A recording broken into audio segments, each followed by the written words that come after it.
évoqué ce soir est intitulé « Pourquoi pas de nouvelles religions ?» D'abord, ce titre n'est pas de moi.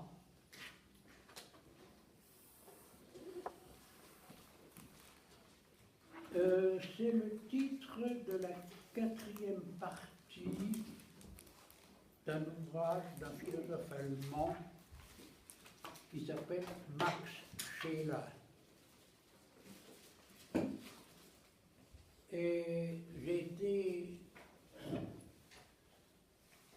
récemment, si je puis dire, invité à reprendre ce thème, car j'avais traduit effectivement dans un petit volume que j'ai oublié d'embarquer, oui, évidemment, ce chapitre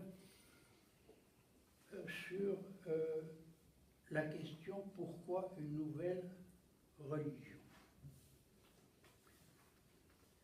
Donc la conférence de ce soir, qui sera la dernière, est dans une remarquable continuité avec les 3 autres. Celle-ci, en effet, compose une montée de la religion en général, y compris les religions civiles et idéologiques du monde moderne, vers l'idée et la réalité du Dieu personnel ou du Dieu dont la personne est le mystère même. En revanche, le trajet à parcourir ce soir va de l'idée et de la réalité de la personne et du Dieu personnel vers la religion. On ne va pas de la religion vers Dieu, mais de Dieu vers la religion, dont il va s'agir d'établir le statut de variabilité ou au contraire d'invariance. Pourquoi pas de nouvelles religions? Ça veut dire, est-ce que une religion peut varier ou au contraire, est-ce qu'il faut établir qu'elle est totalement invariante? Pas de nouvelles religions.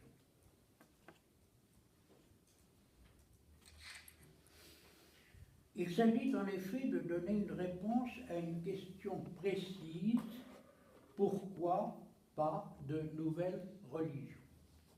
Et c'est cette question qui a été posée dans un petit ouvrage par ce philosophe allemand qui s'appelle Max Scheler. Scheler s'écrit S-C-H-E-L-E-R.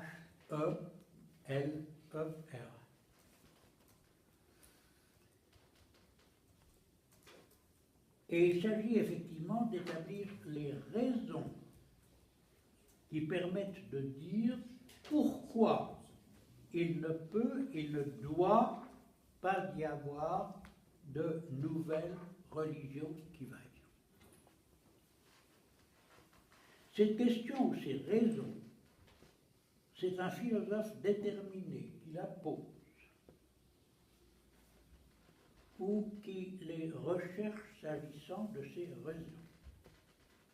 Il s'agit de Max Scheler, les dates sont 1874 à 1928, un philosophe sur lequel je tiens à apporter quelques brèves précisions.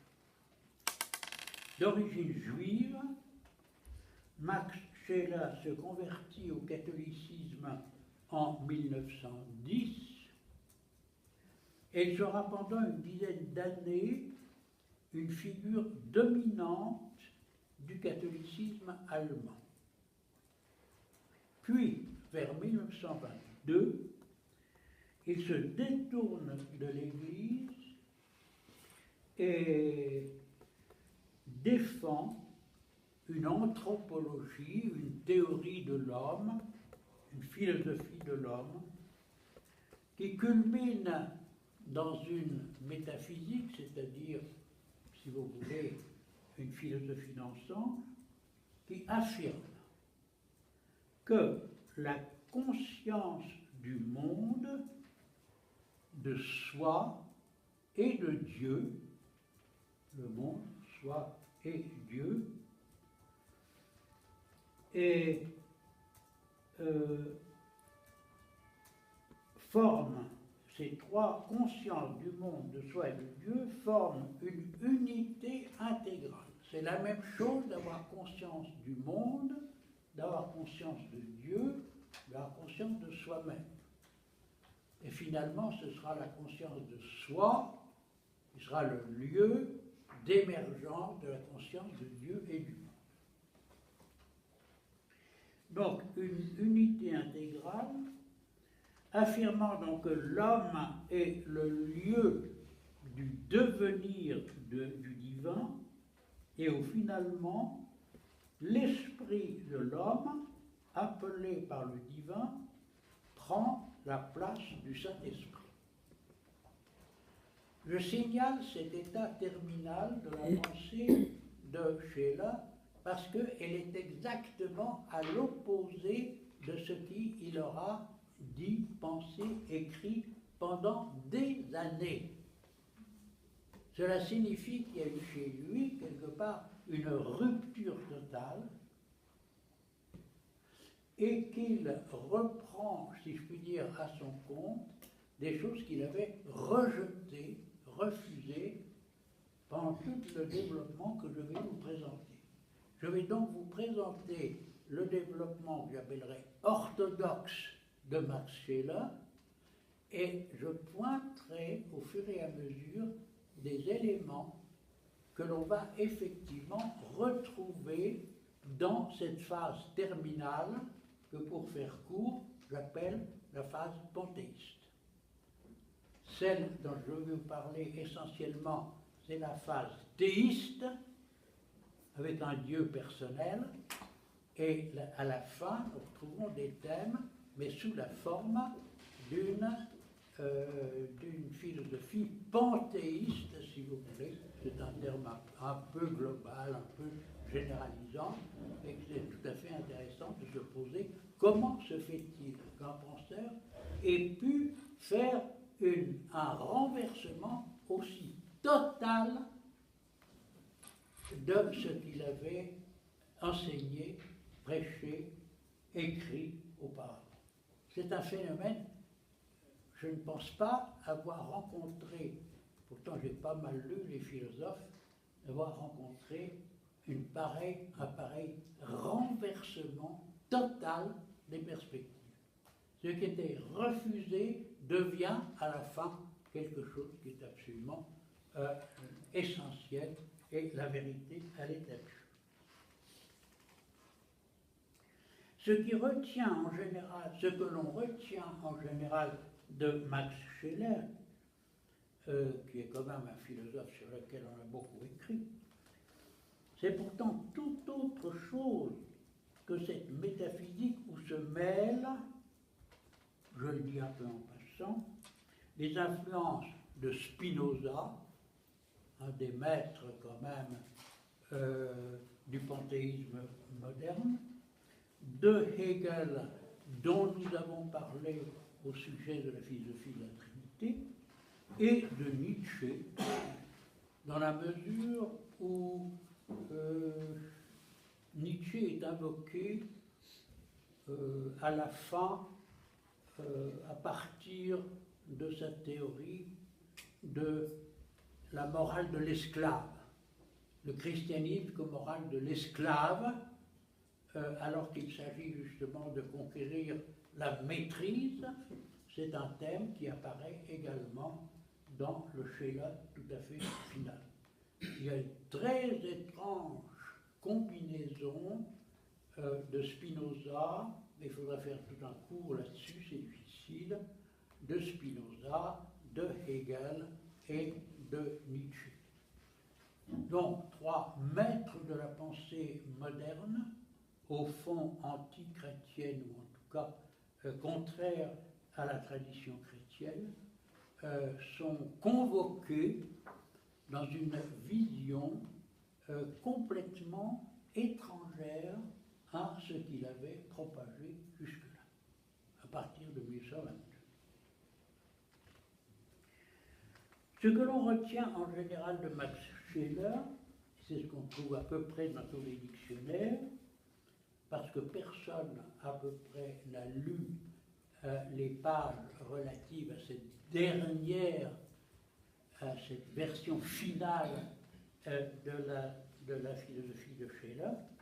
Ce que l'on retient en général de Max Scheler est pourtant tout autre chose que cette métaphysique où se mêlent les influences de Spinoza, de Hegel et de Nietzsche, et c'est sa théorie de la personne.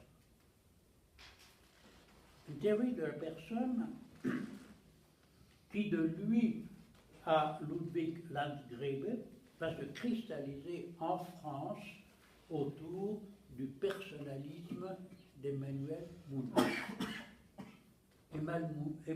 Emmanuel Mounier est, à travers des intermédiaires, un des héritiers du Scheler dont je vais vous parler maintenant. Vous voyez ce qui est Emmanuel Mounier, quel est l'impact, l'influence qu'a eu la revue Esprit, à laquelle j'ai eu le grand plaisir de collaborer il y a quelques années. L'idée de personne, et nous avons déjà eu l'occasion d'en parler, l'idée de personne est indissociable de celle de la valeur qui a sa réalité dans les choix vitaux des personnes. Scheler est d'abord et avant tout un philosophe de la valeur. La valeur est un concept fondamental dans sa théorie. Disons donc sans tarder que si la valeur a dans la personne sa réalité, la valeur n'est pas un idéal, c'est quelque chose qui est vécu, c'est quelque chose qui inspire des comportements concrets. La valeur n'est pas une valeur en tant qu'idée ou qu'idéal à une éthique formaliste de type kantien où la moralité réside dans la forme du devoir. Scheler oppose une éthique qu'il appelle matérielle, pas matérielle, matérielle, des valeurs qu'il s'agit de réaliser concrètement. La valeur n'est pas quelque chose, comment dirais-je, qui sublime l'homme, qui met au-dessus de lui-même. C'est quelque chose qui doit s'incarner dans des comportements réels, effectifs, avec toujours une dimension sociale. Scheler est un penseur pour lequel la sociologie a joué un rôle important. Autour des valeurs qui correspondent à des préférences vécues, comme par exemple le sacré ou le courage, la valeur du valeureux, le courage c'est la valeur du valeureux, s'organisent des sphères de réalité et se profilent des figures, telles que celle du héros ou du saint. Mais là où Scheler est vraiment innovant, c'est lorsqu'il montre que les valeurs sont aussi l'objet d'un savoir qui n'est ni une sociologie du leader, ni une philosophie, ni une psychologie du mystique. Je veux dire par là que le héros et le saint ne sont pas à aborder à partir d'une sociologie qui essaie d'expliquer l'avènement et l'impact d'un leader, ce ce qu'on appelle aujourd'hui un homme charismatique, hein. Et que le saint n'est pas non plus quelqu'un qu'il faut aborder à partir d'une psychologie qui essaye d'expliquer pourquoi il y a un certain nombre de comportements, un certain nombre de réalisations qui apparaissent comme étant justement comme relevant de la catégorie du religieux. Et on a vu effectivement tout un ensemble de psychologie qui essaye d'expliquer la psyché du mystique, etc. Lui cherche à discerner ce qui est l'essence d'une certaine valeur, ici justement, par exemple, la valeur de la sainteté. Donc ces valeurs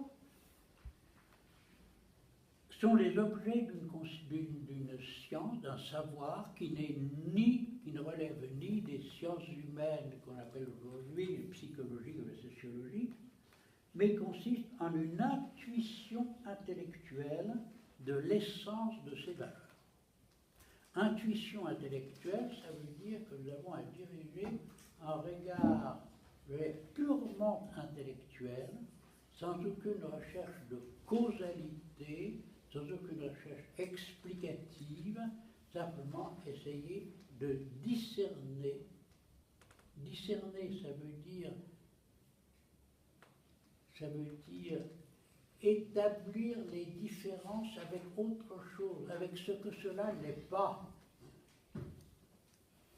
La sociologie est riche de confusion possible entre des phénomènes sociaux qui finalement n'ont rien à faire les uns avec les autres. La psychologie est riche de possibilités de mettre sous des mêmes chapeaux des catégories qui effectivement relèvent peut-être de l'âme humaine, certainement, mais qui n'ont finalement pas de rapport les uns aux autres. Discerner, c'est cerner, c'est mettre des frontières, savoir établir des différences fondamentales entre des phénomènes qui risquent effectivement de se ressembler. Une intuition intellectuelle de l'essence des valeurs. En s'appuyant sur Pascal et l'ordre du cœur, il admet que le cœur est l'œil et le foyer de cette intuition intellectuelle. Et en s'inspirant de Husserl, le créateur de la phénoménologie, qui est absolument contemporain, il élabore une phénoménologie de cet objet affectif qu'est la valeur. Une phénoménologie de cet objet affectif qu'est la valeur. Phénoménologie veut dire précisément l'élaboration d'une science qui essaie de cerner, de discerner la valeur d'une certaine réalité, de quelque chose qui se manifeste et qu'il s'agit précisément de bien distinguer de choses qui peut-être s'apparentent, mais qui finalement sont complètement différentes dans leur essence, dans leur réalité, dans le noyau, si vous voulez, de leur réalité. Or, la personne est le sujet de cette science.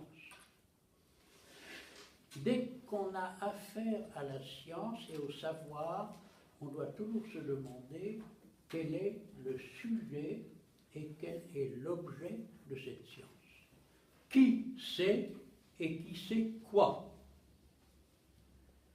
Le sujet de cette science, c'est précisément une personne. Il faut être une personne pour avoir en quelque sorte la compétence fondamentale de cette reconnaissance de l'essence des valeurs.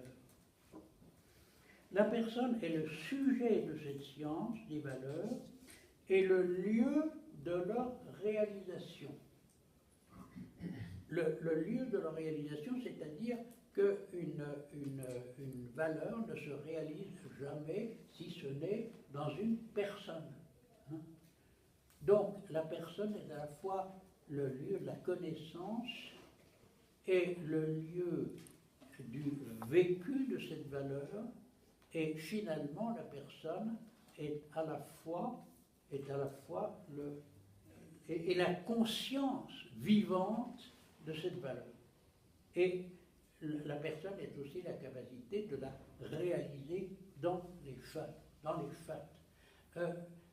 Ça peut vous paraître un peu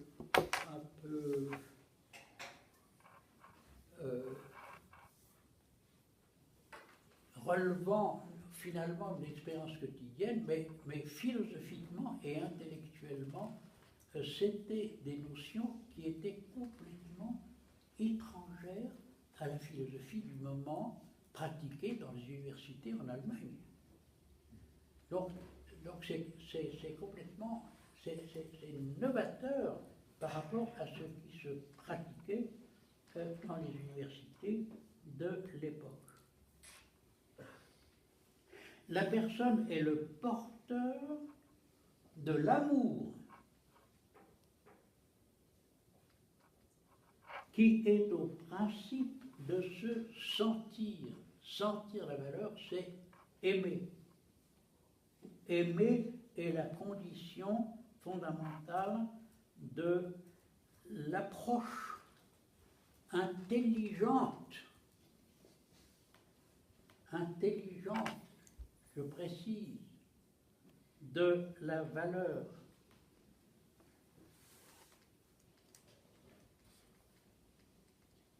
L'amour est au principe du sentir fondamental qui est l'intelligence du cœur. Intelligence du cœur, ça ne veut pas dire qu'on est dans l'irrationnel. Ça veut dire au contraire qu'on est dans une intelligence qui va plus loin que ce qui est la formalisation de l'objet intellectuel. Au-delà des formes, il y a la réalité. Au-delà du formalisme éthique, il y a ce qu'il appelle une appréhension réelle de ce qui est de l'ordre de la valeur. Dire Dieu est amour, c'est dire Dieu est personne, parce qu'en Dieu, parfaitement et surnaturellement, il y a ce caractère de sujet et d'intelligence. Je vous lis maintenant un passage que je tire d'un autre ouvrage de Max Scheler, mais qui est une parfaite introduction, parfait passage de ces quelques considérations sur Scheler, théoricien de l'intelligence des valeurs, et Scheler, théoricien de la religion. En nous, dans le tout individu de la personne et dans le noyau de la personne humaine, repose un merveilleux ressort qui, dans des circonstances régulières et habituelles, le plus souvent inaperçues, est sans cesse actif et nous conduit au-delà de nous-mêmes et au-delà de tout ordre fini. Et lorsqu'un événement capable d'éveiller le noyau de l'âme humaine et d'imprimer à ce ressort une activité accrue, touche non seulement l'âme individuelle dans le secret silencieux de ses peines et de ses luttes, mais la communauté du monde subdivisé en divers peuples, et qui n'a plus au-dessus d'elle que son Dieu. Et si cet événement l'atteint comme jamais une péripétie de l'histoire universelle n'a atteint l'humanité entière, si cet événement fut aussi saturé de souffrance, de mort et de larmes que cette guerre, la première guerre, 14-18, on peut s'attendre à ce que l'appel à un renouveau religieux aille retentir à travers le monde avec une puissance et une force inconnues depuis des siècles. Donc Marcella, dans cette page, insiste à dire que la guerre 14-18, avec l'ensemble de ses souffrances, etc., impose un renouvellement religieux, un retour à la religion, une nouvelle conscience religieuse. Mais, est-ce que ça veut dire qu'il faut imaginer de nouvelles religions? Ou est-ce qu'il y a des raisons de refuser cette hypothèse? Est-ce qu'il y a raison de dire non, il ne faut pas imaginer de nouvelles religions, il faut restaurer la seule et unique religion qui vaille. Et pour lui, à ce moment-là, la religion chrétienne dans son élaboration catholique. C'est par cet envol, parce que véritablement c'est un envol, ce sont des morceaux de bravoure rhétorique. C'est par cet envol que Max Scheler fait débuter l'essai sur les problèmes de philosophie de la religion, qui se termine effectivement sur la question « Pourquoi pas de nouvelles religions ?» Ces textes font partie d'une œuvre datée de 1921 qui porte le beau titre de « Vom ewigen im Menschen », la part de l'éternel dans l'homme. J'ouvre ici, si vous permettez, une parenthèse. En 1921 est aussi l'année de la conversion, ou plus exactement de la décision religieuse d'Edith Stein, qui doit beaucoup à Max Scheler, qui était régulièrement l'hôte des phénoménologues groupés autour de Husserl à l'université de Göttingen. La thèse de doctorat d'Edith Stein sur l'Einfühlung, qu'on a traduit par empathie, s'apparente aux travaux de Scheler sur l'essence de la sympathie et des valeurs religieuses en particulier. Il y a même des pages à la fois admiratives et critiques d'Edith Stein sur Max Scheler. Je referme cette parenthèse, mais il me répugnait de parler de Max Scheler sans aucunement avoir fait le lien avec cette merveilleuse philosophe sur laquelle j'ai beaucoup travaillé. Et je crois qu'on peut dire que s'il y a eu des évolutions conjointes de Max Scheler et d'Edith Stein, son orientation finale vers le Carmel est exactement à l'opposé du virage qu'a pris Max Scheler.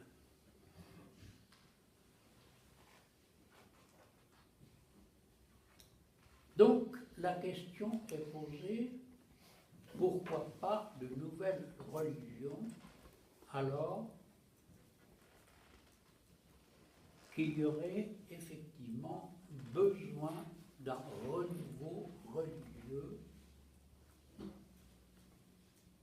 que Max Scheler ressent profondément à la suite des horreurs de la guerre de 14-18, de l'effondrement de l'Empire allemand, etc. Un premier élément de réponse à cette question, dont il dit qu'elle est rarement posée, repose sur le refus de faire coïncider le besoin d'un renouveau religieux et l'idée d'une nouvelle religion. Donc l'idée de quelque chose comme un progrès vers une religion plus parfaite. Mais c'est également un regard critique sur la prétention de la religion chrétienne à l'absoluité, c'est-à-dire à la prétention à être non seulement la religion jusqu'ici la plus parfaite, la plus élevée, la plus pure, mais la religion par excellence, la seule, vraie et absolue.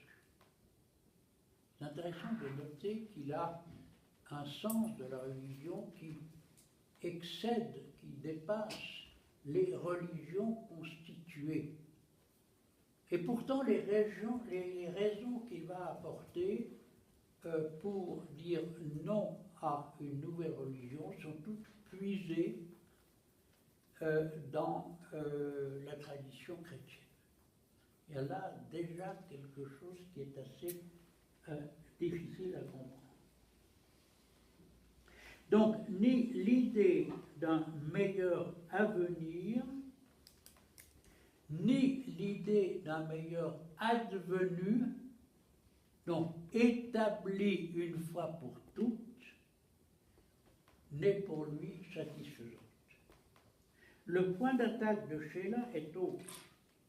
La première raison, et je le cite, la première raison pour laquelle il n'y a pas de nouvelle religion réside dans l'essence, en allemand das Wesen, du divin, dans la mesure où il est pensé en termes de personne. C'est donc pour lui la notion et le terme de personne qui détermine ce qu'il y a d'immuablement valable dans une religion.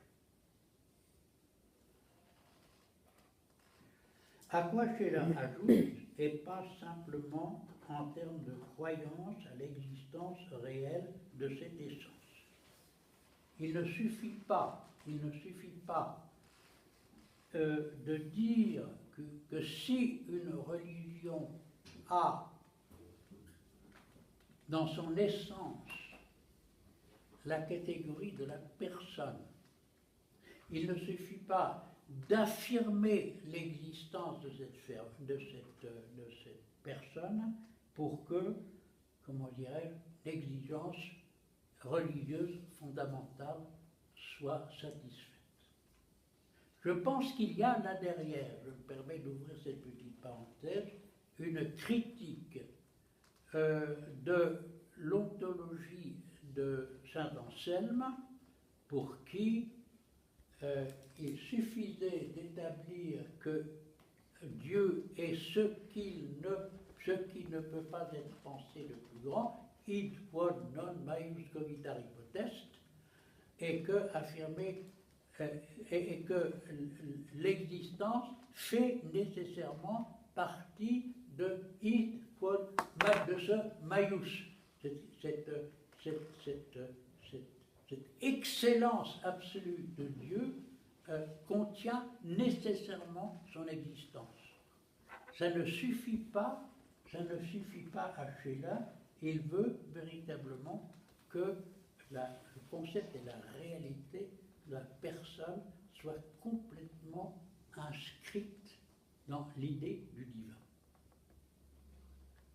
Le fait d'affirmer l'existence d'une essence ne lui suffit pas. Ce sont des subtilités métaphysiques, mais qui finalement ont leur importance quand on voit ensuite l'évolution de sa pensée.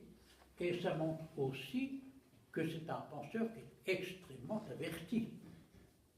Et il sait de quoi il parle. C'est pas un rêveur excentrique. C'est vraiment quelqu'un, je dirais, qui a labouré le champ de la métaphysique.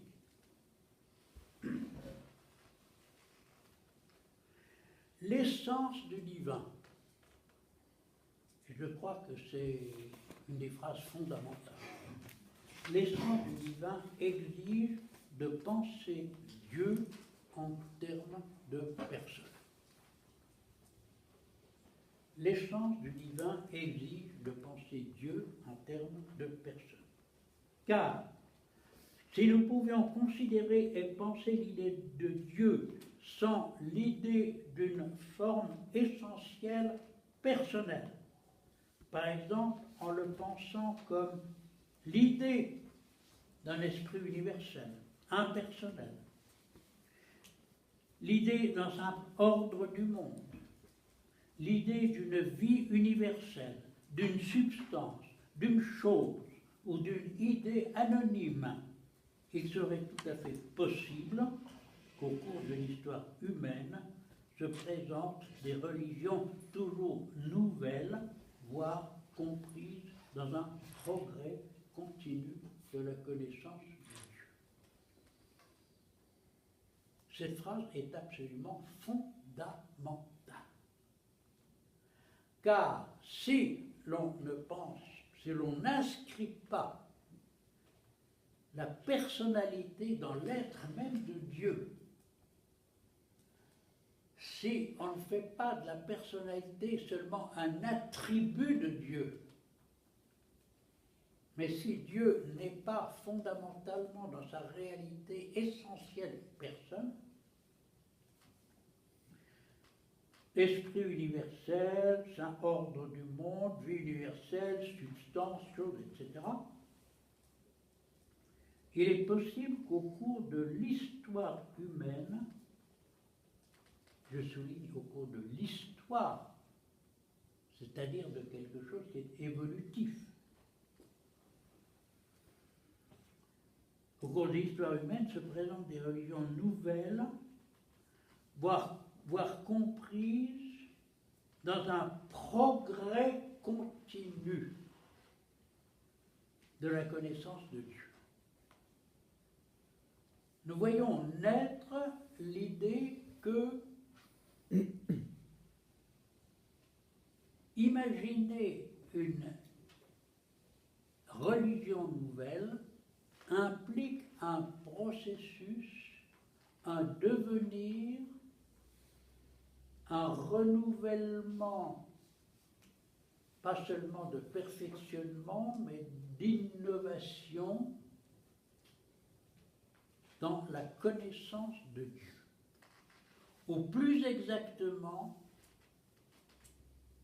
dans le caractère d'une connaissance qui évoluerait et qui amènerait dans cette évolution elle-même une nouvelle relation à Dieu ou une relation à un nouveau Dieu.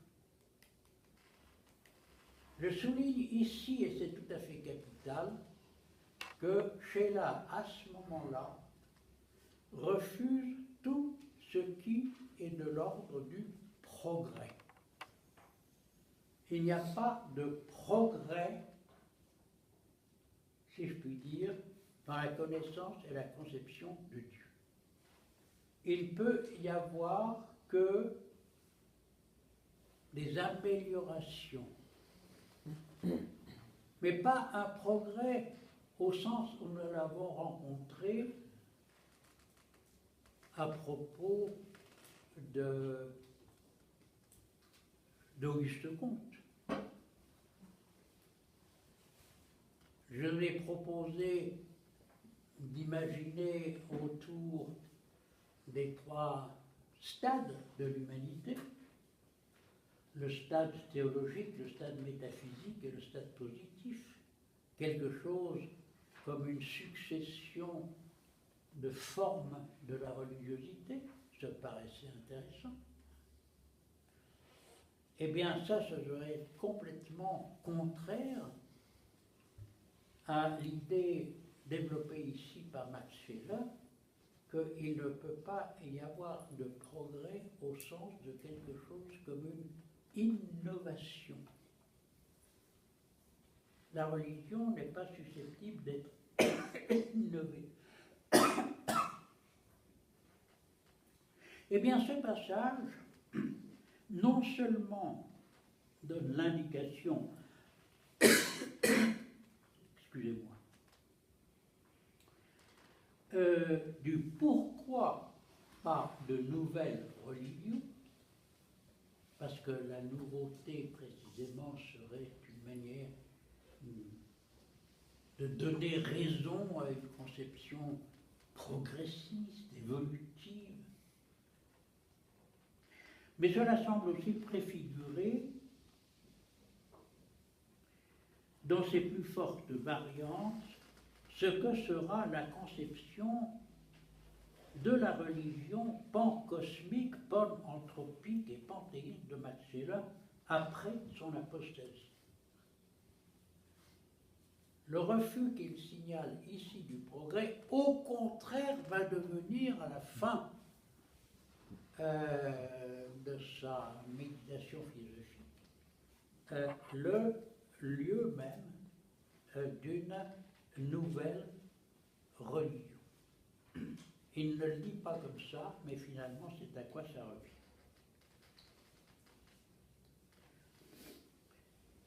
Mais, poursuit-il, combien les choses changent lorsque nous devons inclure dans l'idée d'un summum bonum la personnalité comme une caractéristique fondamentale. Comme les choses changent par rapport à tous ces théoriciens d'un progrès, en quelque sorte de tous ces adeptes du positivisme d'Auguste Comte qui spéculent sur une évolution qui conduirait à de nouvelles religions et de nouvelles formes de la religiosité, comment tout cela change, comment tout cela est récusé lorsque on introduit la personnalité comme caractéristique fondamentale du summum bonum, du bien suprême. Et ce qui change, c'est que le divin, qu'il soit compris comme fondement du monde ou comme tout autre principe métaphysique impersonnel, peut être connu par un acte spontané de l'esprit humain. En revanche, alors, c'est que le divin, en tant que principe métaphysique impersonnel, peut effectivement être l'objet d'une théorie qui évolue d'âge en âge. En revanche, nous savons que si Dieu possède une personnalité, n'est donc pas un principe métaphysique. Si Dieu possède une personnalité, il est de l'essence de Dieu qui ne peut jamais être connu par nos seuls actes spontanés d'intelligence.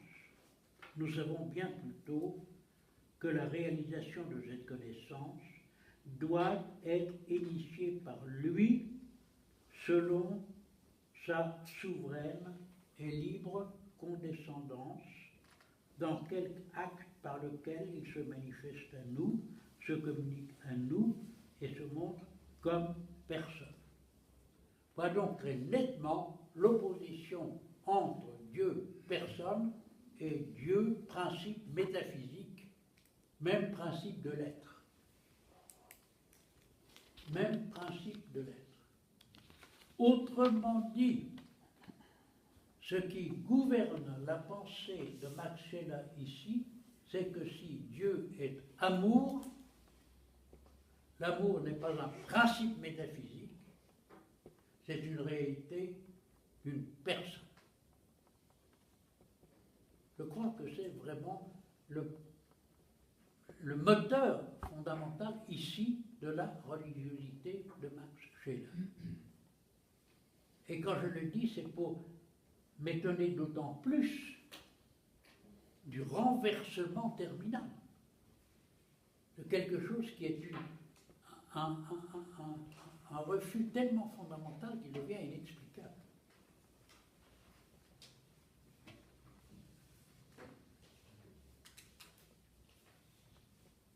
Or, une communication de cette sorte, une communication qui n'est pas celle d'une découverte intellectuelle, un principe philosophique, ça peut toujours être le fait d'un acte de l'intelligence humaine.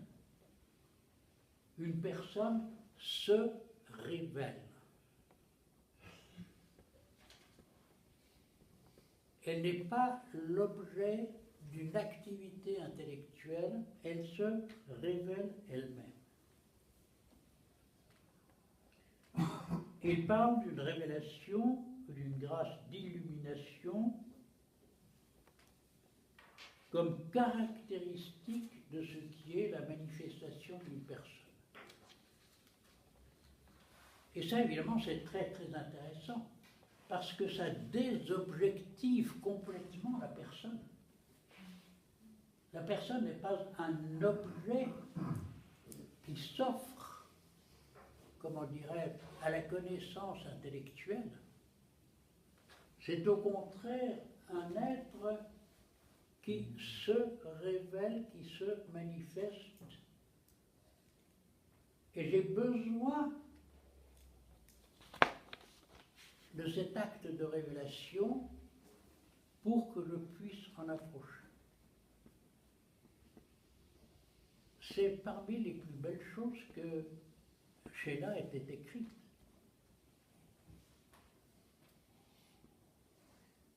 Il y a bien une expérience de la personne divine, à la fois distincte de et analogue à celle de la personne humaine. La personne humaine, nous la lisons à l'occasion d'indices corporels et vitaux qui parlent, alors que seule une personne spirituelle peut se taire. Seule une personne spirituelle peut se taire. L'homme est toujours trahi comme personne par ce qui n'est pas spirituel en lui, ne serait-ce que son corps, manifestation vitale. Il ne peut pas entièrement cacher son état et sa personnalité. Alors que Dieu peut se cacher, Deus absconditus,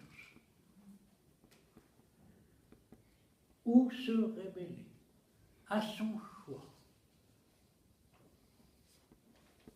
C'est ainsi à l'intérieur de la personnalité que se manifeste l'écart, la distance infinie, dirait Pascal, entre un Dieu qui peut se cacher ou se révéler et l'homme qui ne peut pas totalement s'occulter ni complètement se manifester.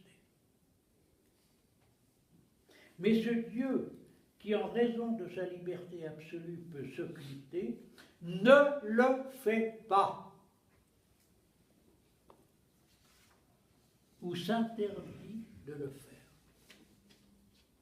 Ce n'est pas extraordinaire.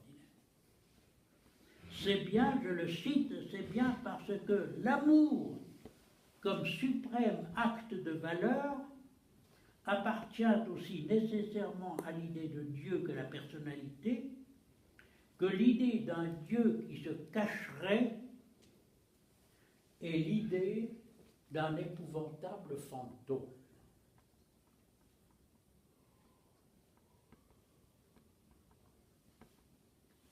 Mais non seulement Dieu se révèle par amour, mais ce faisant, il se donne à connaître et donne de quoi le connaître. Et donne de quoi le connaître. Je cite, dans l'amour du divin et du saint se trouve le dernier et le plus secret ressort qui d'abord met en mouvement la connaissance intellectuelle de Dieu comme personne. Or, ces considérations permettent de voir un rapport imprévu entre l'idée de Dieu et la question d'une nouvelle religion.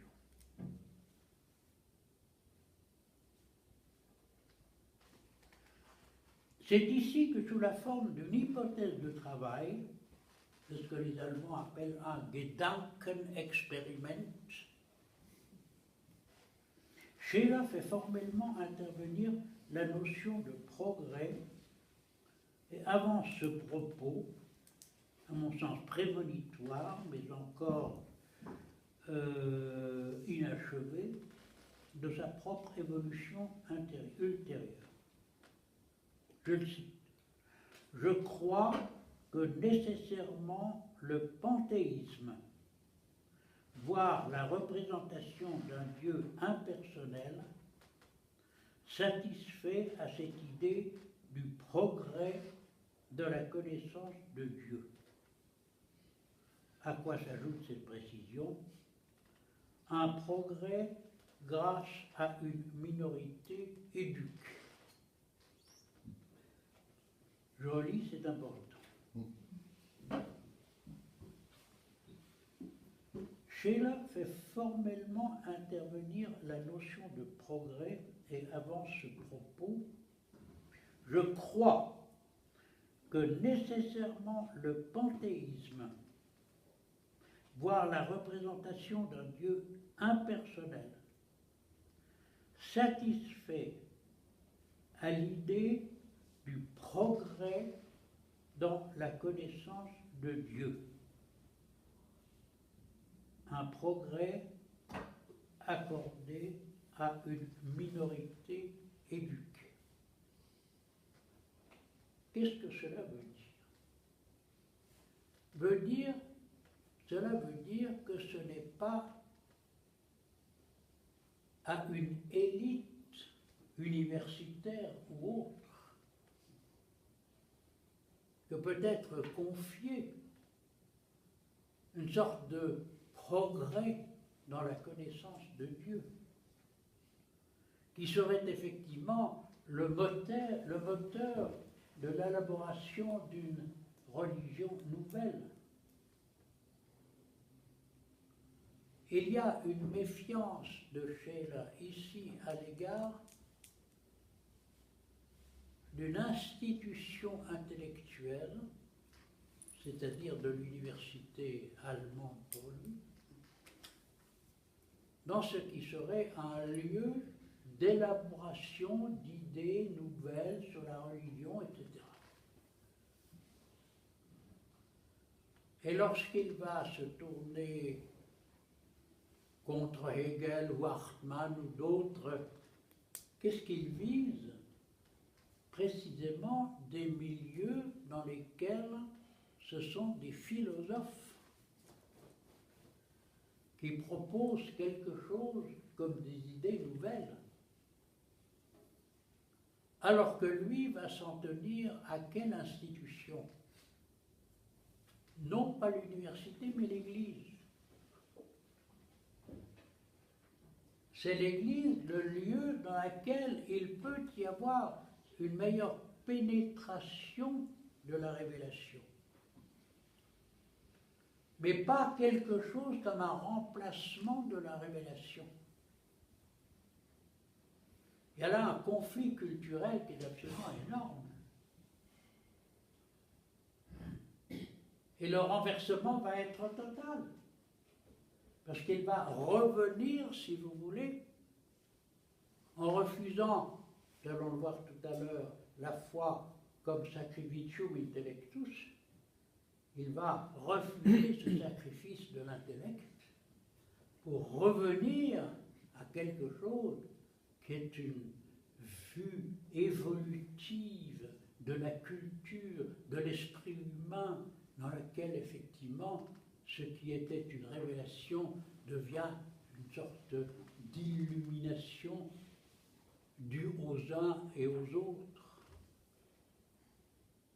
Le cadre institutionnel de l'Église, nous allons le voir tout à l'heure, est encore, je dirais, la condition institutionnelle pour que ce qui est faussement évolutif soit une véritable progression dans l'intelligence de la foi, mais pas dans quelque chose qui est une espèce d'intelligence au-delà de la foi.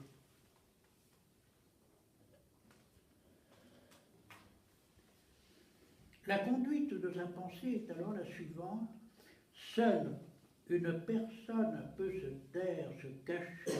Or, l'amour rend impossible à Dieu de rester ascoltus.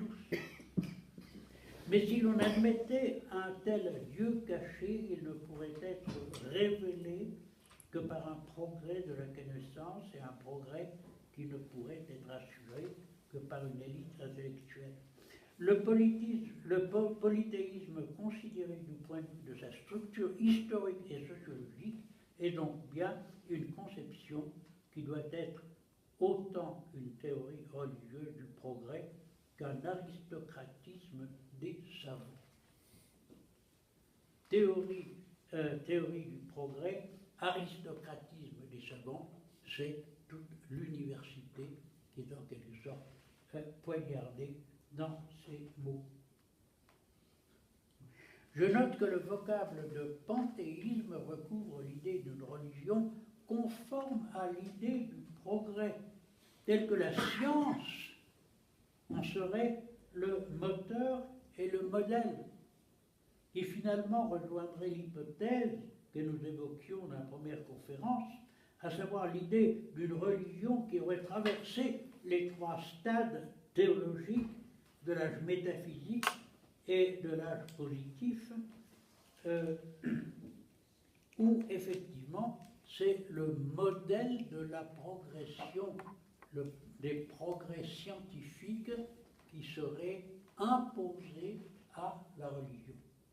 L'humanité devrait suivre en matière de religion les mêmes passages, le même circuit, si vous voulez, que ceux de la science. Voilà ce que récuse finalement Max Scheler, et c'est la raison pour laquelle j'oppose si durement ici l'université comme lieu d'une aristocratie intellectuelle et l'Église qui est comme le dépositaire d'une révélation intangible. C'est donc nécessairement à cette idée de progrès que s'attaque Scheler en adoptant une attitude restauratrice. Évidemment, le mot est chargé de sens lourd et discutable. Mais par restauration, il voulait dire, oui, restaurer, rétablir, rénover, réformer, mais pas créer quelque chose d'autre, pas une nouvelle religion. Une seule et vraie religion, semper restauranda. Je crois que c'est de cette façon qu'il faut le comprendre, et non pas simplement comme une restauration au sens de la restauration de la monarchie en France après la Révolution. Les grands penseurs religieux n'ont jamais songé à créer une nouvelle religion, mais avaient exclusivement l'intention de restaurer la religion une, absolue et vraie. Fin de citation. À l'idée d'une tension vers du nouveau, Scheler oppose l'intention d'un retour à ce qui est la religion et à son essence divine.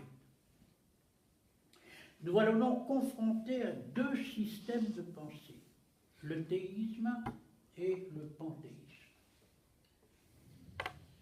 Le théisme enseigne que la révélation, propagée par la médiation des personnes humaines, est sujette à des corruptions et des purifications, donc à des phases historiques de décadence et de restauration. En revanche, Scheler appelle panthéisme les théories où domine l'idée du développement et du déploiement, et de citer Hegel, dont nous avons analysé la dialectique progressive de la conscience absolue, et Nikolai Hartmann, chez qui domine effectivement l'idée du déploiement de l'idée du divin dans la conscience humaine. À ces conceptions qu'il rejette ici, Scheler va ces conceptions qu'il rejette ici, Scheler va les assumer pleinement en y joignant celles du Dieu nature de Spinoza et la critique nietzschéenne de la morale ou de la foi esclave, et cela dans la dernière phase de sa pensée, interrompue par sa mort en 1928.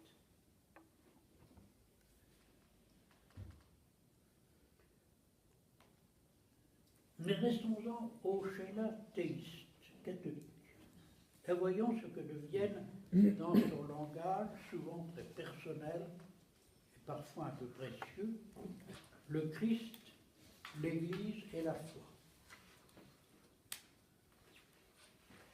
Suis-je trop long? Non. Le Christ apparaît sous le vocable du saint primordial. Très curieuse expression. Définie comme l'âme vivante de toute l'histoire cohérente d'une religion ou d'une église, soit la religion et l'église chrétienne.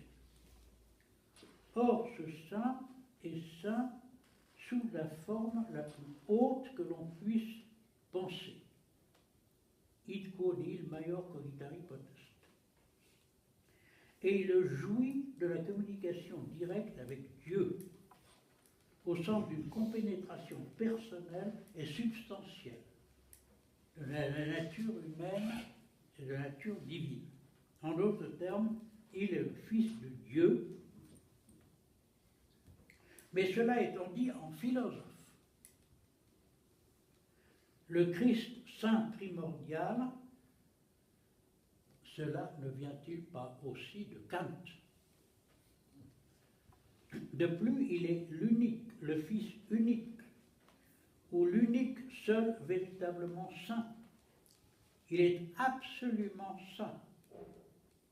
Ou comme le dirait Pascal, il est dans son ordre de sainteté.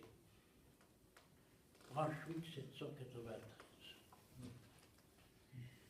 C'est pourquoi, et je cite, les vérités enseignées par le saint ne sont pas absolues dans un sens doublement superlatif. Ce sont des vérités sur l'être absolu de Dieu.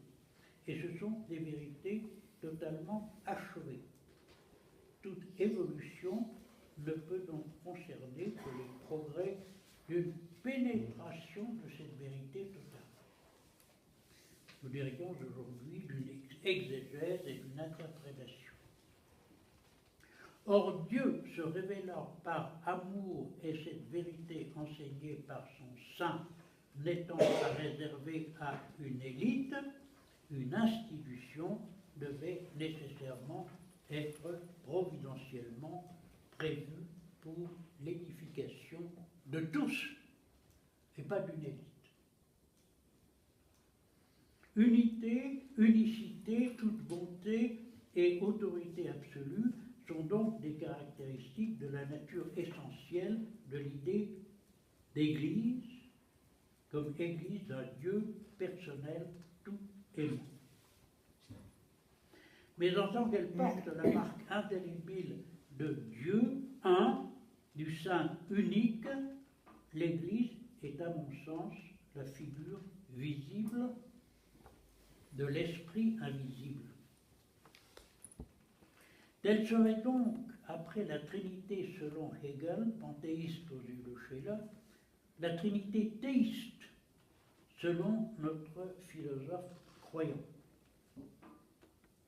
Mais pourquoi cette étrange occultation de l'esprit? Il prendra toute sa place dans la phase panthéiste de Schiller, sous forme de l'esprit de l'homme dans lequel le divin vient à évoluer. Cela, à mon avis, reste la grande énigme dans toutes ces considérations de Max Scheler.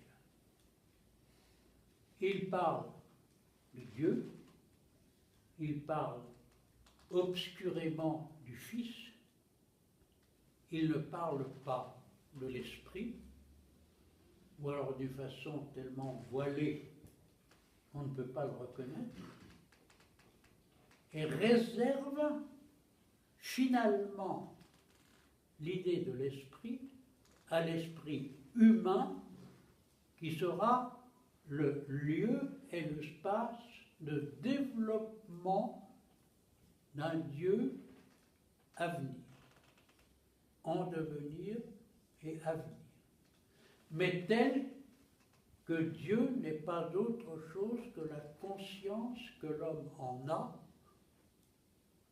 et telle que cette conscience évolue selon les progrès de l'humanité.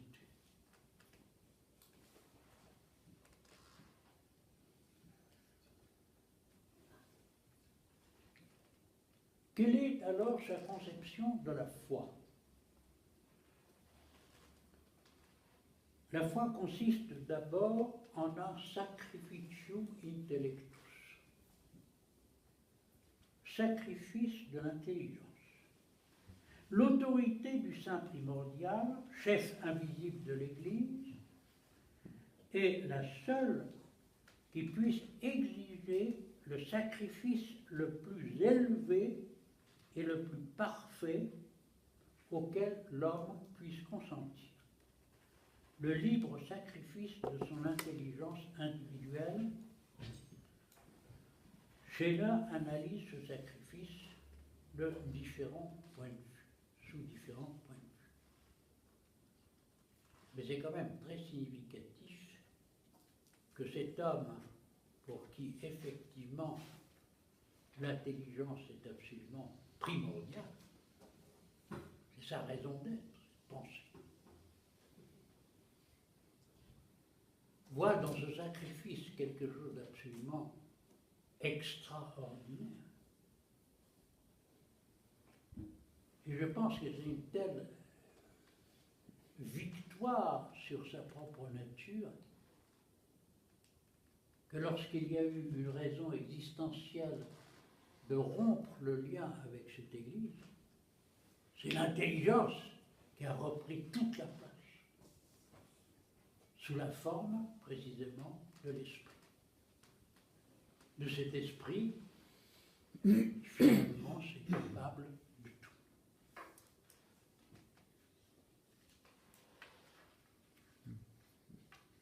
Alors, ce sacrifice est analysé sous différents points de vue. Le premier concernant à l'opposition progrès-restauration, en ce sens que la conscience moderne progressiste considère ce sacrifice comme relevant d'une mentalité d'esclave, alors que, et la formule est magnifique, c'est un acte de foi éminemment méritoire, merveilleux, particulièrement précieux aux yeux de Dieu. Voilà une exaltation du sacrifice. Cet acte ne doit pas exprimer une subordination de l'individu au tout de l'Église, donc un sacrifice de la conscience personnelle, car c'est l'individu lui-même, la personne, qui s'anoblit par le sacrifice de cette partie rationnelle la plus haute d'elle-même. Je connais peu d'expériences d'une exigence spirituelle de cette qualité.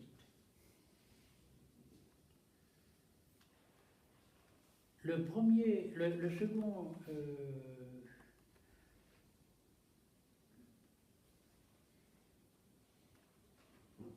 seconde raison, si vous voulez, le second motif de ce sacrifice est celui de l'opposition entre l'autonomie en matière de monde et de société et la nécessaire obéissance en matière de salut. La différence donc entre une libre décision sociopolitique et une disposition à la volonté de se soumettre à l'autorité ecclésiale appelée à fixer les règles supérieures de la foi et de la morale dans l'esprit du fondateur. Donc une distinction parfaitement saine entre ce qui est le devoir de discernement personnel en matière sociopolitique, etc., et puis ce qui est une obéissance admise, respectée, à l'égard d'une autorité qui n'est pas humaine, mais qui est d'origine divine. Le troisième thème est celui de l'opposition entre la capacité subjective de l'homme et la réalité du logos objectif en toute chose. Je n'insiste pas parce que c'est assez complexe et que je commence à vous fatiguer. Cette analyse du sacrifice de l'intellect repose évidemment sur l'écart fondamental entre la raison et la foi, ce qui réduirait la foi à une adhésion transrationnelle à une vérité révélée, s'il n'était reconnu les dispositions et les facultés de l'intelligence spécifiques à la religion, ainsi qu'une ampleur de vue sur la valeur de l'existence qui déborde nos perceptions et notre raison.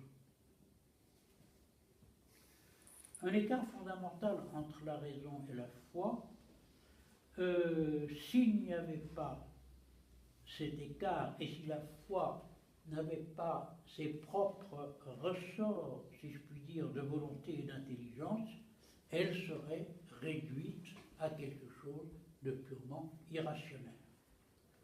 Et ce n'est pas du tout dans l'intention de Sheila de refouler la foi dans quelque chose qui serait dans les marges d'une raison raisonnante et raisonnable. Or, c'est précisément le positivisme qui a érigé les raisons raisonnantes en seul espace de vérité et qui refoule la foi dans des régions de l'irrationnel, conception que ne partage absolument pas Marcella, qui au contraire justement essayait de montrer que ce sacrifice de l'intelligence, sacrificium intellectus, n'est pas une manière de renoncer à ce qui est de l'ordre de l'intellectus fidei. L'intellectus fidei reste entier, c'est un sacrifice à l'égard, si je puis dire, d'une intelligence tournée vers le monde, mais en vue de quelque chose qui est au contraire un approfondissement de l'intelligence dans l'ordre des choses du salut.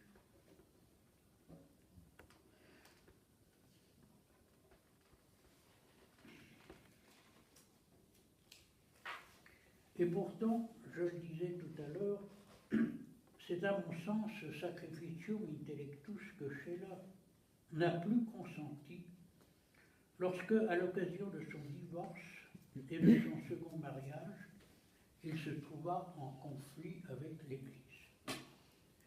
Il revendiqua alors une liberté de penser sur la religion qui se solda effectivement par une adhésion à tout ce qu'il avait précédemment rejeté.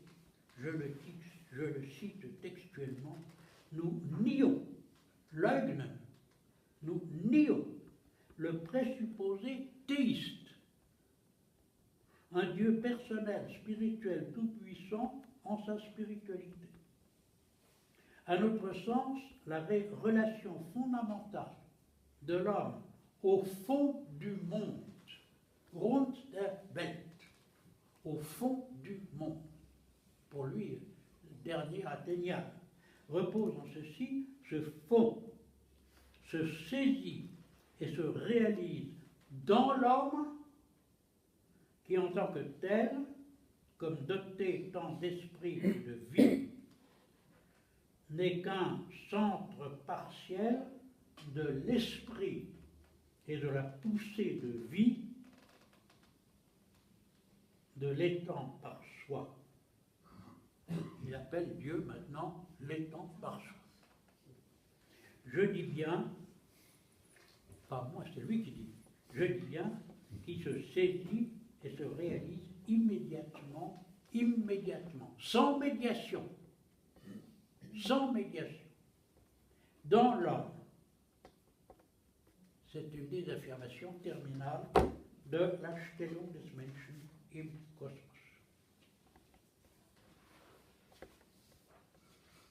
Je conclus non seulement cette conférence, mais le cycle. Une des figures de ce positivisme que dénonçait Scheler est celle d'Auguste Comte, qui effectivement cherchait à créer une nouvelle religion, la religion de l'humanité. Nous l'avons évoqué dans notre première leçon. Nos démarches ultérieures furent dictées par le souci de dégager du champ cosmique le relief cher à Scheler de la personne. Religion cosmique contre religion personnelle.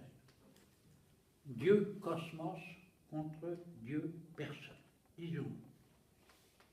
Dans une troisième démarche, nous avons opposé à la trinité historique de Hegel, historique entre guillemets, la trinité révélée, préparant ainsi la lecture de Scheler, qui inscrivait tant Hegel que Auguste Comte parmi les positivistes et les athéistes. Un autre travail serait de mettre en évidence que certains thèmes de la philosophie de Scheler, tenus dans le cadre personnaliste de sa conception catholique de la religion, ont finalement rejoint, par certains aspects cosmiques, le camp adverse qu'il avait si ardemment combattu. Mais cela est une toute autre histoire qui implique une lecture attentive du chapitre terminal de son dernier ouvrage. Je l'ai annexé à mes papiers car j'en réserve encore la publication. C'est un texte qui n'a jamais été traduit. Merci de m'avoir si patiemment suivi et stimulé par vos questions et vos généreuses remarques. Pensez la religion, pourquoi pas.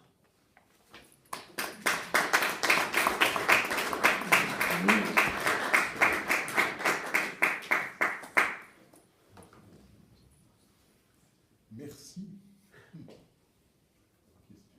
Voilà.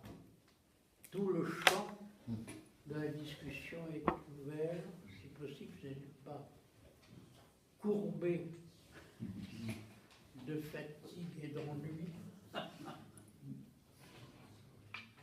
Moi, ça m'a passionné. Ça m'a passionné de préparer ces 4 leçons.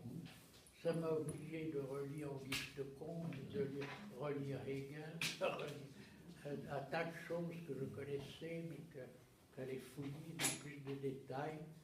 Alors, ai-je pris un plaisir non partagé.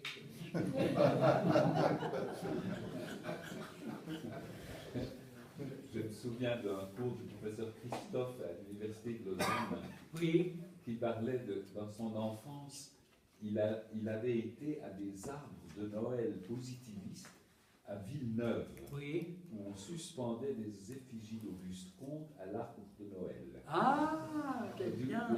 C'était vraiment la religion. Il y avait en Suisse romande vraiment Oui, oui. un certain culte organisé. Oui, bien sûr. Bien sûr. Donc à Villeneuve, au bout du lac, Ça ne arbre m'étonne de Noël positiviste. Ça ne m'étonne pas. Mais vous savez que Christophe a épousé une dame secrétant. Pas si loin. Est-ce qu'on peut revenir à la notion de sacrifice là? Oui. Qu'est-ce qui pour lui, Scheller, était, en quoi personnellement, si on voit ce qui a suivi après son divorce, comme vous avez dit, Oui. le lieu du sacrifice de l'intelligence, parce qu'en même temps, malgré tout ce qu'il aborde, manifeste une telle intelligence justement, alors à l'intérieur de l'ordre théiste, toute la réflexion sur la personne, tout ça. Qu'est-ce qu'il offre en fait? Qu'est-ce qu'il estime qu'il a dû offrir après coup? Tout. Tout. Tout. Alors, moi, je crois que cette rupture avec l'Église a été une déchirure absolument invraisemblable et qu'il a l'impression que vraiment il avait sacrifié l'essentiel et que ce sacrifice maintenant était devenu complètement dérisoire. mais est-ce qu'il y avait un tel orgueil de l'intelligence oui, oui. ça j'en suis absolument persuadé. Je suis persuadé que c'était un homme qui avait un culte de son intelligence. Mais pourtant, alors comment est-ce que... Alors vous imaginez, c'est difficile d'imaginer à partir de cette fin, disons, ce qu'avait été sa conversion. Je ne sais rien sur les motifs de sa conversion et je n'ai trouvé encore aucune trace de cela. Mais voyez-vous, sur un mode évidemment beaucoup moins élaboré, le livre de Carrère, Philippe Carrère, comment est-ce que ça s'appelle? Le Royaume. Le Royaume, voilà. Voilà un garçon qui raconte sa conversion. Et je pense que c'était une conversion très affective, très mobilisée par des motifs psycho, etc. Et c'est très intéressant de voir que lorsque il retombe dans quelque chose qui ressemble à l'indifférence ou à l'athéisme, c'est à ce moment-là qu'il découvre les Écritures. Donc voilà une conversion religieuse à un niveau extrêmement émotif qui n'était sous-tendu par aucune connaissance. Alors je me suis demandé, mais je vous réponds comme ça, hein, c'est un peu, s'il n'y avait pas eu quelque chose de ce genre, en beaucoup plus intelligent évidemment, chez Max Scheler, quelque chose comme une adhésion profondément affective, mais au meilleur sens plus profond du terme, d'où cette intelligence du cœur, d'où cette invocation de Pascal, toutes ces pages sur l'intelligence du cœur, etc., et qu'il y avait quand même là quelque chose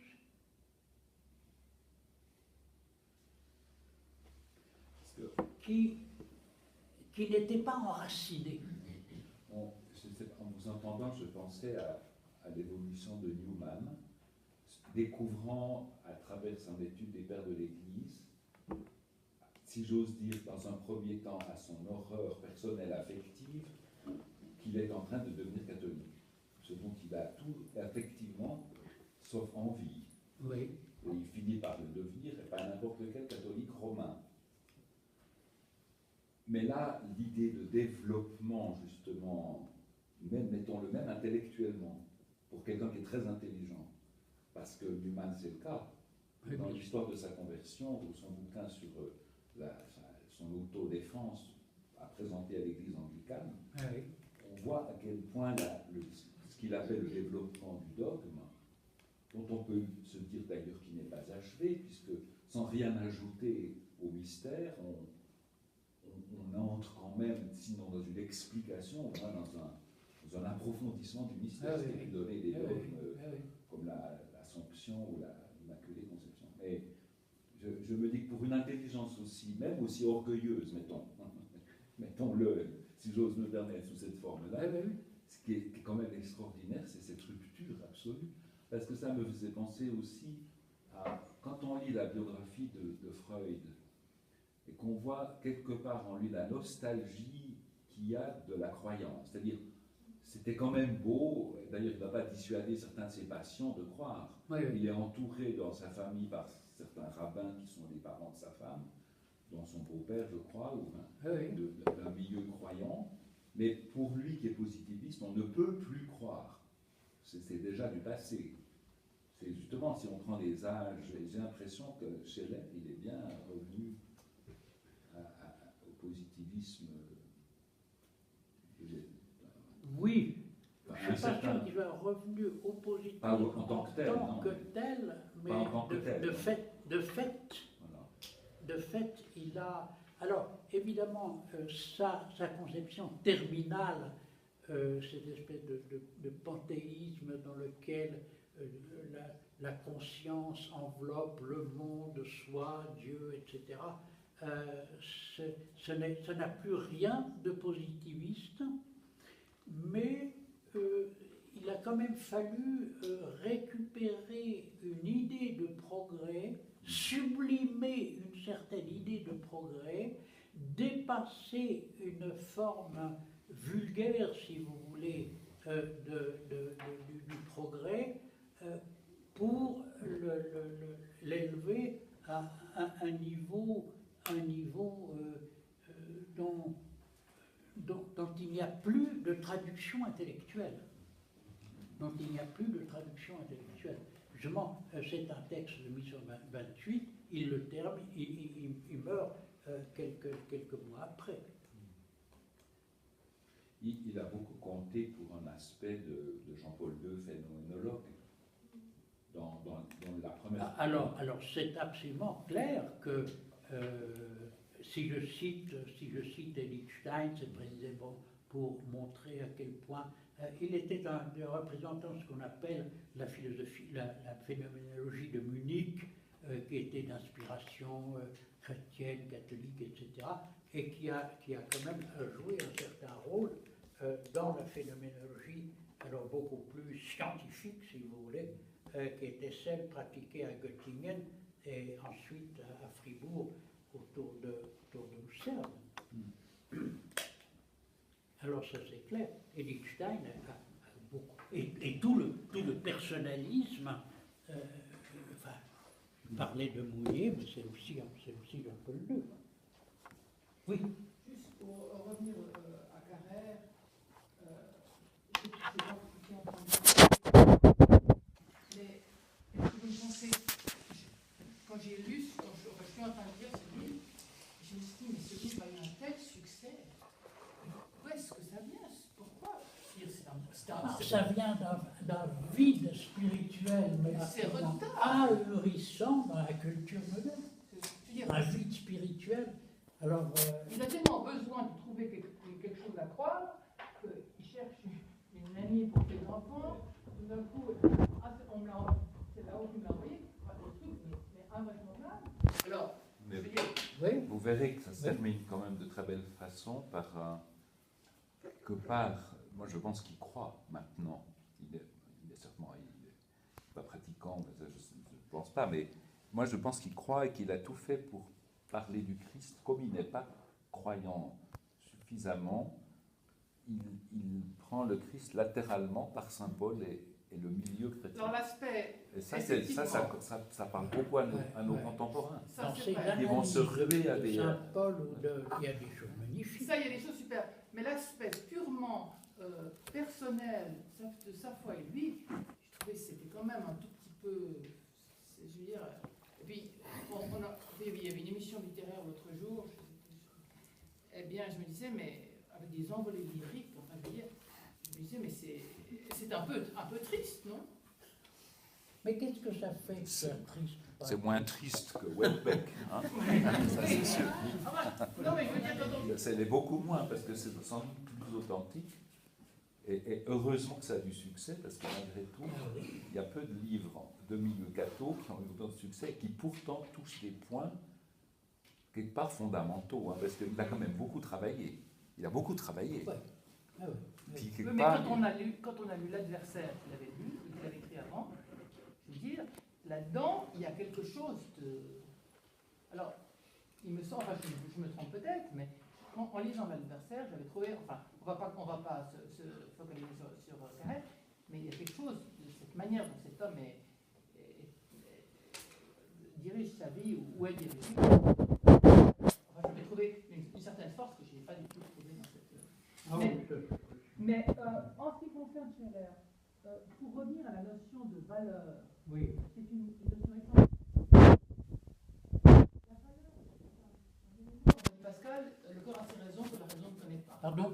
Le cœur a ses raisons que la raison ne connaît pas, dit Pascal. Donc la valeur est quelque chose qui transcende les états et les situations. Non. D'abord, c'est une mauvaise interprétation de cette pensée de Pascal. Deuxièmement, la valeur n'est pas pour Scheler une sorte de superstructure morale dont précisément la forme expressément morale est le devoir, est lié au tu dois, mais c'est quelque chose qui est lié aux préférences de l'homme, à ses choix, à ses possibilités de réalisation, etc.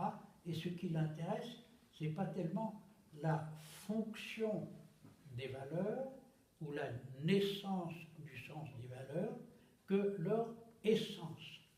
Qu'est-ce que c'est qu'en soi une valeur?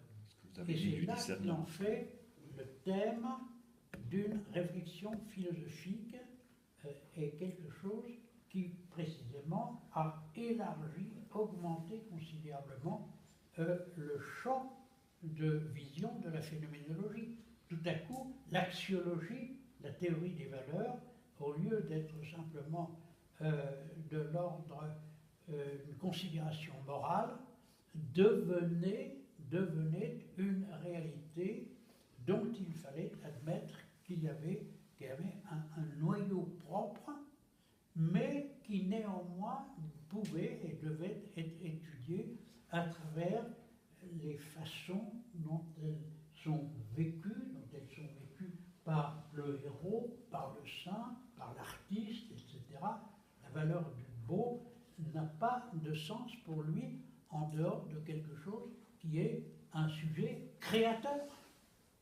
Mais il y a une notion de permanence dans la valeur. Une essence, par essence, est quelque chose de permanent. Oui?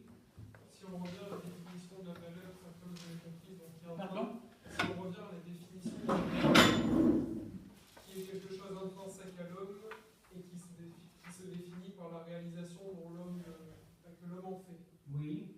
Est-ce qu'on peut pousser la définition jusqu'au bout et dire que les hommes peuvent avoir des valeurs communes ou c'est tellement personnel que chacun a ses propres valeurs mais on ne peut pas les... Il y a effectivement des valeurs personnelles et il y a des valeurs qui sont, comment dirais, réalisées socialement, collectivement. Ça justement, c'est ce qui est intéressant dans ce domaine, c'est que ça oblige de faire des définitions, des distinctions, etc. Et quand on parle des valeurs de la République, on en parle ça aujourd'hui.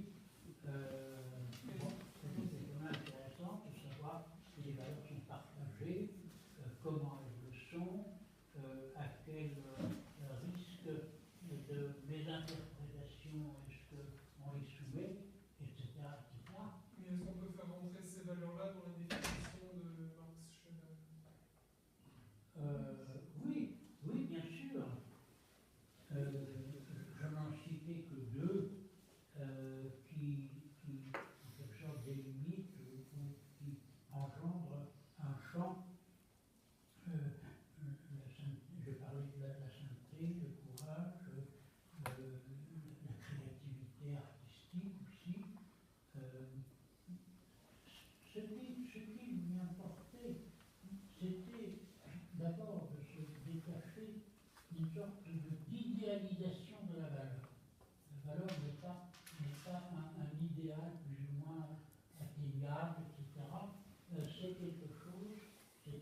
qui ne se définit pas, si je puis dire, par ces catégories de l'individuel ou du collectif.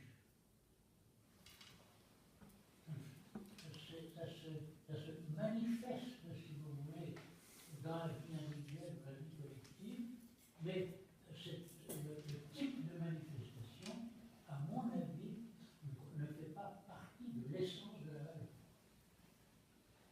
Mais ça, ce sont des problèmes, des discussions, si je puis dire, à la limite, très très philosophiques et très très métaphysiques.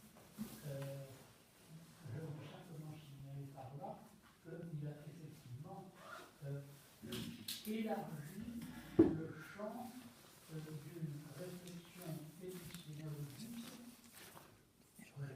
théorie de la connaissance, qui était limitée aux choses objectives.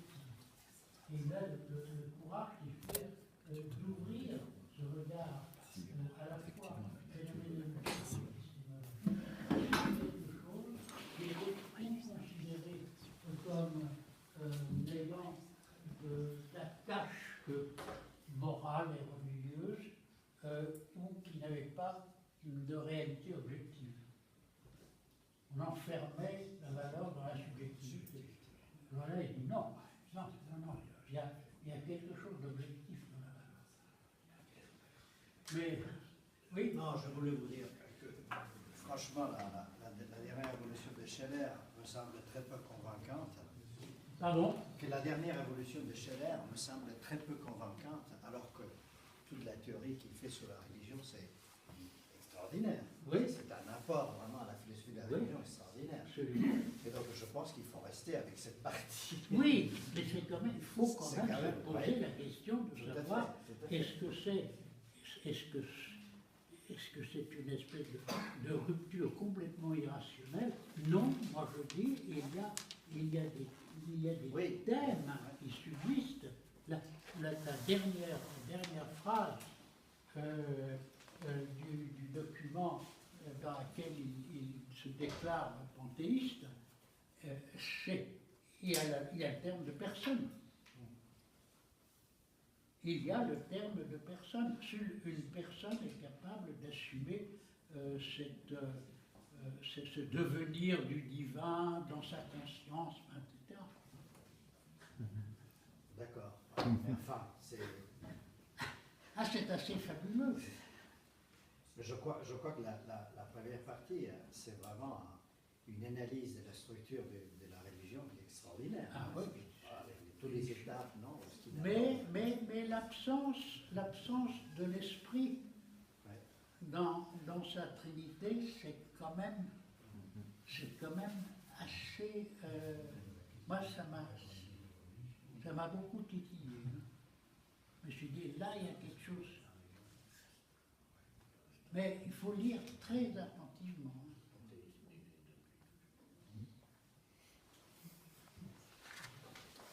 Bon, j'espère que personne... C'est une question. Oui, Vous êtes très étonné qu'un divorce puisse faire changer cette conception de l'existence, en fait, cette conception qu'il a de Dieu, hein, de devenir panthéiste. Vous dites que c'est après son divorce. Mais alors, il est peut-être devenu catholique après son mariage, et puis toute son histoire d'amour de Dieu, c'était une projection de sa femme, le premier mariage, puis qu'il a largué. Ça peut être Il y a peut-être quelque chose à creuser, c'est effectivement. peut-être une chose. C'est aussi oui, possible. c'est toujours très difficile de négocier les apports. Qu'est-ce qui vient de la biographie? Qu'est-ce qui C'est vous vient qui l'avez d'une... dit. Mais C'est à ce moment-là. Mais je le sais. Je constate qu'effectivement, et tout le monde le sait, la rupture a eu lieu après que l'Église n'ait pas reconnu son deuxième mariage. Alors, Important, ça. qu'est-ce qui s'est passé à ce moment-là en lui? Ah bah oui, Vous c'est comprenez, important, ça. c'est un peu facile d'établir simplement des relations de cause à effet. C'est clair. Mais c'est important, là. Il y a quelque chose à creuser. Hein. Il y a vraiment quelque quelque chose à chose, c'est-à-dire, il ne s'est plus senti lié à l'Église. Il ne Oui, sait le plus. christianisme, c'était pas seulement l'Église catholique, surtout en Allemagne, où il y avait énormément. Et puis le mal. C'est vrai, il aurait pu devenir luthérien, c'est vrai. Ou anglican. Mais Il a Mais préféré c'est pour restaurer ça le que moi panthéisme. je pense que ce thème de la foi, il n'insiste pas sur la confiance, sur la fides comme confiance. Il insiste sur la nature du sacrifice de l'intelligence. C'est déjà très discutable. Parce qu'est-ce qu'on peut enfermer le concept de foi dans ce sacrificium intellectus? Il se focalise là-dessus. Et ça, c'est déjà significatif. Parce qu'un sacrifice, c'est quelque chose qui est quand même ressenti comme une atteinte, une Perte de quelque Pardon? chose. Une perte de quelque chose. Quoi. perte. Voilà, exactement. Perdu quelque chose.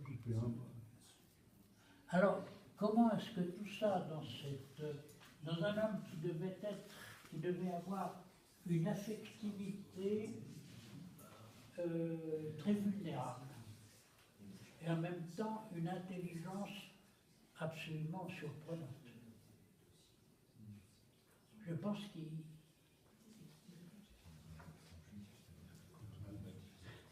Pas facile. Hein. Est-ce Oui. qu'on ne peut pas comprendre le sacrifice comme un don qu'il faut Alors, il le dit. Parce que si ça donne le résultat qu'il...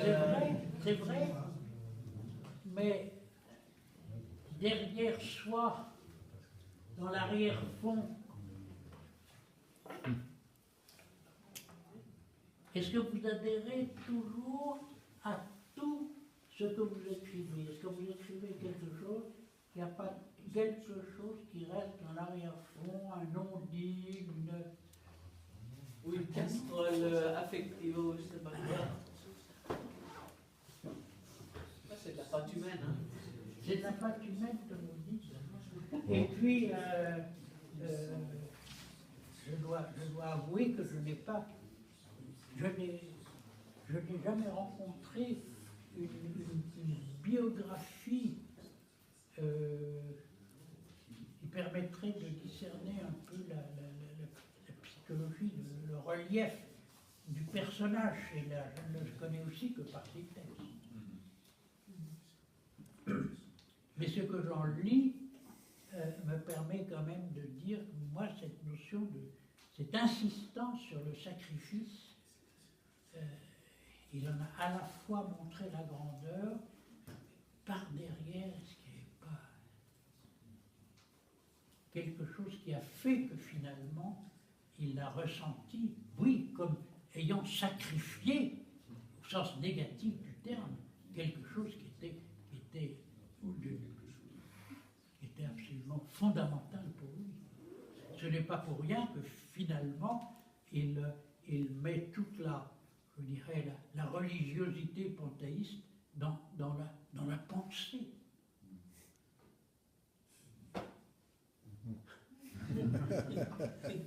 Voilà, merci beaucoup. Vous n'échappez pas à Mac, vous voyez.